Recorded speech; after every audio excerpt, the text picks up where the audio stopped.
Election से related कुछ news जो कि बहुत अहम है सामने आ रही है। मेधा रूपम जो कि नोएडा की डीएम है, डिस्ट्रिक्ट मैजिस्ट्रेट, उन्होंने कुछ सख्त कार्रवाई की है बीएलओज के खिलाफ और सुपरवाइजर्स के खिलाफ। जैसा कि हम सब जानते हैं कि असेंबली और कंस्टिट्यूएंसी के इलेक्शंस अभी होने वाले हैं और उससे पहले ज्ञानेश कुमार जी जो कि डीएम मेधा रूपम के फादर हैं और वो इस समय इलेक्शन कमिश्नर ऑफ इंडिया भी हैं, उन्होंने बहुत स्ट्रिंजेंट और स्ट्रिक्ट स्टेप्स बताए थे इलेक्शन से पहले कि एसआईआर में तेजी आनी चाहिए।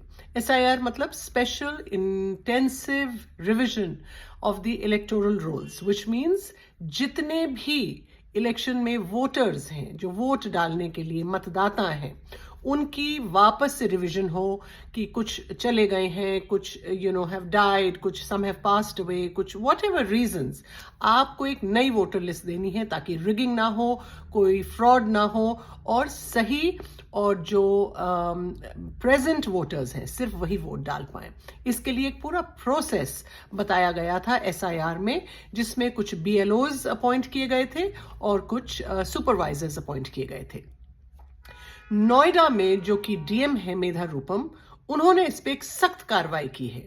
ग्रेटर नोएडा में बहुत सारे डिस्क्रिपेंसीज आए जहां सुपरवाइजर्स और बीएलओज अपना काम बिल्कुल भी नहीं कर रहे थे या बहुत धीरे कर रहे थे या फिर इनएफिशिएंटली कर रहे थे।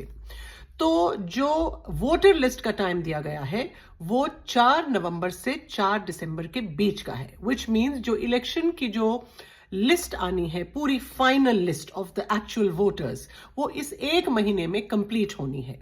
मगर अगर सुपरवाइजर्स और बीएलओज इस काम को धीरे करेंगे, घर घर नहीं जाएंगे, तो आप बताएं इतनी बड़ी पॉपुलेशन का कैसे पॉसिबल है कुछ भी रिवीजन में फाइनल लिस्ट बनना? It's not possible.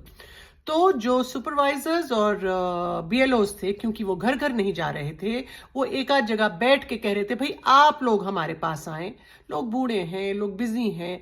It's not possible. सरकार इसीलिए इन अपॉइंट करती है कि आपको घर घर जाना है, घर घर सिग्नेचर्स लेने हैं, वेरिफिकेशंस करनी है और व्हाटएवर द प्रोसेस इज। मगर ये नहीं कर रहे थे और इसमें ढिलाई बरत रहे थे।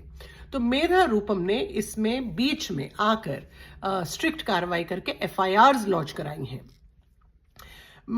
एसआईआर में 60 बीएलओज के खिलाफ और 7 सुपरवाइजर्स के खिलाफ एफआईआर दर्ज की गई है।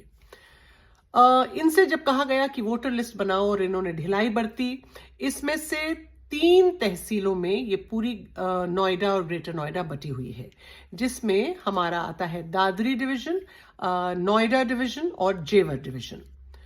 1950 के लोक प्रतिनिधित्व कानून के धारा 32 के अधिनियम के तहत ग्रेटर नोएडा में ये एफआईआर्स लॉन्च की गई हैं, जहां पर 32 बीएलओ और 1 सुपरवाइजर दादरी में, 11 बीएलओज और 6 सुपरवाइजर्स नोएडा में, और नोएडा जो कि 61 विधानसभा में आता है, और जेवर में 17 बीएलओज। एसडीएम भी इसमें शामिल हैं जिन्होंने इनका साथ देते हुए ये पूरी एफआईआर्स में उनका साथ दिया है। और डीएम और एसडीएम दोनों ने मिलकर, एसडीएम जो कि नोडल ऑफिसर होते हैं इस तरह के कंस्टिट्यूएंसी असेंबली इलेक्शन की वोटर लिस्ट के लिए, इन दोनों ने मिलकर एफआईआर्स की हैं कि अगर आप अपना काम पूरा नहीं करेंगे, एक तो उनकी वेतन रोक दिए गए हैं और वेतन के खिलाफ उन पे सख्त कार्रवाई के लिए उनके खिलाफ एफआईआर्स दर्ज कराई गई हैं। सो न केवल हमारी मेधा रूपम एक लेडी हैं, मगर एक वो बहुत सशक्त नारी प्रतिनिधित्व करते हुए अपने इस इलेक्शन कैंपेनिंग को पूरा सुचारू तरीके से कराने के लिए हर वो कदम उठा रही हैं जिससे हमारे वोटर लिस्ट भी कंप्लीट हो, सारे वोटर्स उसमें इंक्लूड हो और इलेक्शन टाइम पर हो। ये एक बहुत बड़ी बात है, बहुत बड़ा कदम है। हम सबका उन्हें सलाम है and we hope more such officers come our way who make sure that the elections are not rigged, they are not held under influence, and they are held by free and just trials. So congratulations to the DM of Noida who has taken such strict measures, and it is a very good news for all of us who live in Uttar Pradesh and Noida.